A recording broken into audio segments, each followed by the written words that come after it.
পান খাইতে স্বাদ লাগে না, স্বাদ লাগে তার শুনে, রূপে ভালো লাগে না তার ভালো লাগে গুণে। মিস্টার উর্মি বিশ্বাস, আমি আপনাকে বলছিলাম যে সাকিবের একটা গুণ আছে, সেজন্য তাকে বর্তমান যুবতী শ্রেণীর মেয়েরা তাকে দেখলেই তার প্রেমে পড়ে এবং কি তাকে বিয়ে করতে ইচ্ছুক। তার অর্থ সম্পদ আছে, বাড়ি গাড়ি আছে, এবং কি সে একজন বড় বাংলাদেশের সুপারস্টার সাকিব খান অভিনেতা, সেজন্য তাকে অনেকে মানুষ বিয়ে করতে চায়। তো উর্মি বিশ্বাস, আপনার ভিতরে কি এমন গুণটা আছে যে আপনি তাকে বিয়ে করতে চাইবেন বা আপনাকে সাকিব বিয়ে করে নিবে? Shakib Khan, I love you, I love you, I love you. মানে ছবি দেখে ভাই শরীরে কাঁটা, শিহরণ, উত্তেজনা সব ফিল পাইছি হলের ভিতরে। আপনি যে সাকিবের জন্য এতটাই পাগল, আপনার ভিতরে কি এমন গুণটা আছে যে সাকিব আপনাকে দেখলেই বিয়ে করে নিবে বা বা তোমার প্রেমে পড়ে যাবে? মাথায় কয়েকটা পাকা চুল রাখছেন, এই চুল কালার করছেন, এই ফাঁকা চুল কালারগুলো দেখতে কি সাকিব খান আপনার বিয়ে করে নিবে? আমি মৃত্যু পর্যন্ত হয়তো কোনো পুরুষকে ভালোবাসতে পারবো না, এমনকি আমার স্বামীকেও ভালোবাসতে পারবো না, কাউকে না। আমার স্বামীকে ছেড়ে দিতে হবে, আমার স্বামী তো আমি করবোই না শাকিব খানের জন্য। পুরন পাগলে ভাত পায় না, আবার নতুন পাগলের আমদানি, একটা কথা আছে কিন্তু। বুবলি বিশ্বাস, অপু বিশ্বাস এগুলো দুজনেই ভাত পায় না, আবার নতুন পাগল আছে কি উর্মি বিশ্বাস, ঠিক আছে না কথাটা? এই উর্মি বিশ্বাস সাকিবের জন্য পাগল, বিয়ে করার জন্য পাগল, তার প্রেমের জন্য পাগল। তাকে একবার দুইবার না, 18 বার তাকে দেখছে, কিন্তু হাত ছুঁইতে পারে না। শাকিব খান একটা কথা ক্যামেরা আসলে বলতে নাই কথাটা, আমি রোজ কাঁদি, রোজ কাঁদি শাকিব খানের জন্য।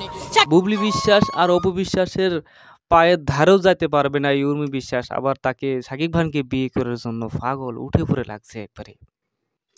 বিস্তারিত এই মেয়েটির কথা আমরা আগে শুনি, তারপরে আমি বিস্তারিত আপনাদেরকে কথাগুলো তুলে ধরছি। শাকিব খানের জন্য, শাকিব খান আমাকে হলে কাঁদায়, শাকিব খান আমাকে বাস্তবে কাঁদায়, শাকিব খান আমাকে স্বপ্নে কাঁদায়, শাকিব খানকে আমি ভালোবাসি ভালোবাসি ভালোবাসি। শাকিব খান যেখানে উর্মি বিশ্বাস সেখানে। শাকিব খানকে কবে আমি কাছে পাবো, কবে তার দোয়া নিতে পারবো? ম্যাডাম, মরে যাওয়ার কথাটা বলাটা সহজ, কিন্তু মরে যাওয়াটা অনেক কঠিন। মুখে বলাটা সহজ, কিন্তু করাটা অনেক কঠিন। এখানে আপনি সাকিবের জন্য মরে যাবেন বা পাগল হয়ে যাবেন, কিন্তু আপনার জন্য তো সাকিব পাগল হতে হবে, সাকিবকে পাগল হতে হবে, তাই না? তো আচ্ছা, এই উর্মি বিশ্বাসের কি আত্মীয় স্বজন কোথাও নাই? এই উর্মি বিশ্বাসের ভিডিওগুলো কি কোথাও তার আত্মীয় স্বজনগুলো দেখে না? সাকিবের বরবাদ মুভিটাতে একটা ভালো একটা সুন্দর ডায়লগ আছে, সেটা আমি বলতেছি যে, জিল্লু হেলিকপ্টারে খবর দে, মানে তার প্রেমিকাকে হেলিকপ্টার করে কোথাও নিয়ে যাবে। আমি বলবো সাকিব ভাই, এই হেলিকপ্টারে খবর না দিয়ে আপনি একটা অ্যাম্বুলেন্সকে খবর দেন। সাকিব ভাই, আমি বলছি যে একটা অ্যাম্বুলেন্সকে খবর দেন, এই উর্মি বিশ্বাসকে পাবনা হাসপাতালে একটু ভর্তি করে আসেন, নাহলে কয়দিন পরে পাগল হয়ে যাবো, পরে আপনার উপর দোষ পড়বে। তাকে সামনে পেলে সে যদি বলে বসে থাকো, বসবো, তার জন্য আমি জীবন দিতে পারি। কারণ এই পৃথিবীতে এখন এটা অনেকে বললে হয়তো বলবে আবেগ, ইমোশনাল, তা না। এই পৃথিবীতে আমি একটা মানুষকে, একটা পুরুষকেই ভালোবাসি। আচ্ছা, সুপারস্টার সাকিব খান না হয় জানে না সে যে এতটা তার জন্য পাগল হয়েছে, কিন্তু তার বাড়ির লোকজনগুলো তো জানে। তার বাড়ির লোকজনগুলো এখনো কেন পাবনা হাসপাতালে ভর্তি করে নাই, নাকি পাবনা হাসপাতালের সিট এখনো খালি হয় নাই? আর উর্মি বিশ্বাসের ফ্যামিলি লোকজনদের আমি বিশেষভাবে বলতেছি যে তাকে এই মুহূর্তে পাবনা হাসপাতালে নিয়ে যান, পাবনা হাসপাতালে তাকে ভর্তি করান, সিট না হলে তাকে অন্য কোথাও নিয়ে ভর্তি করান। কারণ সে যেমনি পাগলামি শুরু করছে, আমার মনে হয় কয়দিন পরে মরে যাবে সাকিবের জন্য। উর্মি বিশ্বাস আপা, আমি আপনাকেও বলছি যে সাকিবের জন্য আপনি না, অনেকেই আপনার মতো মেয়ে পাগল, কিন্তু আপনি তো পাগল হলে হবে না, সাকিবকেও কিন্তু পাগল হতে হবে।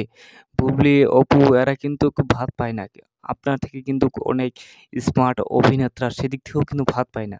এখন আপনার মধ্যে যে কি আছে সঠিক জানি না, আপনার ভালোবাসাতে কতটুকু যাইতে পারে আমি জানি না। তবে আমি যেটা মনে করি, এইখান থেকে আপনি কেটে পড়েন, আপনি কেটে পড়াটাই আপনার বেস্ট হবে। না, দেখা হচ্ছে নতুন কোনো ভিডিওতে, আজকে পর্যন্তই। তবে যে যেখানে আছেন সুস্থ থাকবেন, নিরাপদে থাকবেন। আজকের মতো এখানেই, আল্লাহ হাফেজ।